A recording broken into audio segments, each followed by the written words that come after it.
Hoje, traficantes deram um tiro na cabeça de um policial, o colocaram dentro do carro e o jogaram de uma ribanceira. É muito triste ver de que a vida de um policial se tornou meramente um número nesse país. Eu não vou ser liviano de colocar que tudo de ruim que acontece nesse país, todo crime que acontece nesse país, é culpa do presidente Lula, não. Mas algo que eu posso afirmar é que ele tem sido, no mínimo, incompetente, tem agido de má fé com a segurança pública, principalmente com a sua. E eu posso provar isso.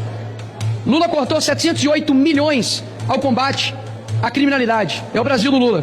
A violência no campo bateu recorde de 2.000 invasões.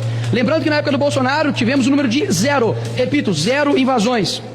Estupros e assassinatos de mulheres aumentaram no Brasil de Lula. Tráfico de drogas aumentou 7% no Brasil de Lula. Assassinatos de pessoas LGBT aumentaram 42% no Brasil de Lula. Primeira vez que houve uma fuga em presídio de segurança máxima foi no governo de Lula. Enquanto isso, o ministro da Justiça, Lewandowski, está preocupado com falas como a minha, que chamei Lula de ladrão, está preocupado com as falas de Marcel Van Hatten e de Cabo Gilberto em tribuna, desrespeitando e rasgando a Constituição. Mais uma vez, não é uma defesa a esses parlamentares em si, mas as prerrogativas. E o ministro da Justiça está preocupado com isso. O ministro Alexandre de Moraes está preocupado com as páginas fakes que tem nome de Xandão com cabelo. Enquanto isso, a Janja gastou 68 milhões de dinheiro público, só no Janja Palusa 35 milhões. Dá só uma olhada nisso aqui, Sargento Gonçalves.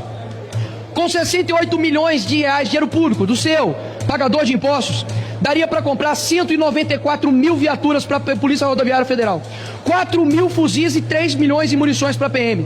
Construir um presídio de segurança máxima e ainda sobrava 28 milhões de reais. O que não daria para poder fazer com a segurança pública, juntamente com a Polícia Civil, bombeiros, Polícia Penal? Dava para mudar a realidade da segurança pública aqui do nosso país. E o G20 foi a prova disso, deputado Zucco. Afinal de contas, para estrangeiro, toda a segurança. Mas para você, pagador de impostos, você se lasca. Afinal de contas, os ministros do STF, vários deputados, possuem carro com blindagens, possuem segurança, mas você não. Você, cidadão, tem que se ferrar enquanto o Estado mostra que é capaz, quando ele quer, garantir a segurança para você, mas na verdade é porque tem pessoas, líderes estrangeiros, vindo até o nosso país. E aí, me vem agora a esquerda querendo colocar a culpa da segurança pública no governador Tarcísio e no secretário de Segurança Pública, Derrite. Olha, eles foram exemplar em punir de forma rigorosa 2 policiais que desonraram a farda. Um jogando uma pessoa por uma ponte e o outro dando 11 tiros numa pessoa que estava cometendo um furto. Agora, se o índice de São Paulo aumentou de mortes, agora está em primeiro lugar, 702 mortes. Se foi morte de criminoso que estava combatendo a polícia, que morra 70 mil. Afinal de contas, se entre a vida do policial e a vida do bandido, sempre iremos lutar para preservar a vida do policial. Policial que está desanimado de trabalhar, afinal de contas, ele não pode fazer o seu serviço sem ter a mídia e o judiciário acabando com a vida dele. População que cada vez mais fica refém dos criminosos, enquanto isso o STF está fazendo o quê? Liberando criminosos de líderes de facções. E é o seguinte, não precisa ficar preocupado se a minha fala talvez possa te assustar, Nicolas, mas espera aí, será que ter uma polícia mais ostensiva contra o crime vai resolver? Claro! Se você é um trabalhador, não se preocupe. A polícia não vai entrar e invadir a sua casa de uma hora para outra, não. Agora, se você nesse país for estuprador, pedófilo, corrupto, se você for traficante, você tem que se ferrar. E é nisso que eu acredito agora. Desde quando a gente, nós, deputados, senadores, cidadãos comuns, largamos a segurança pública? Porque, afinal, os criminosos cada dia estão mais à vontade de cometer crimes. Será que a vida de um policial que sai de dia e não sabe se volta à noite vale menos do que a sua? Que caramba de país é esse? Que gasta milhões, bilhões em viagens no exterior com um presidente que nos desonra e não tem o capacho de dar um investimento para a segurança? Passa aqui, Coronel Zucco, Sargento Gonçalves, pessoas da PRF, da Polícia Federal, da Polícia Militar, nos corredores aqui pedindo em Pires investimentos para a segurança pública, para ter uma viatura, para ter um armamento digno. Agora, por que eles estão preocupados com isso? Porque está se lixando para esse país. Ah, Nicolas, mas o Bukele fez isso num país pequeno como é El Salvador. Horas. Vamos dar autonomia para os governadores, vamos voltar às pautas aqui nessa casa, como a prisão perpétua para pedófilo, para estuprador, como, por exemplo, obrigar presidiários a trabalharem, como, por exemplo, reduzir a maioridade penal, porque é inacreditável, né? O moleque pode roubar, matar, ser ali, né, o foguetório ali, pode ser tudo o que for, aviãozinho do tráfico, mas ele não pode arcar com as suas consequências. Mas com 16 anos, ele vai lá e vota no presidente para poder decidir o futuro do nosso país.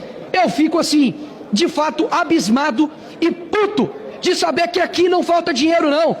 Júlia Zanata, o que falta aqui nessa casa não é dinheiro para investir em segurança pública para poder gerar paz nesse país, não. Sabe por quê? Muito se discute aqui sobre trazer saúde, educação, turismo, lazer para o país, mas sem paz não há nenhum desses direitos subsequentes. Como que você vai garantir uma educação de qualidade se no meio do caminho seu filho pode tomar um tiro de bala perdida? Como que você vai ter uma saúde que presta se você tem ali diversas pessoas que estão ali vítimas de crimes? Como você vai garantir um lazer se uma pessoa está parada ali na beira ali de uma praia e é fuzilada?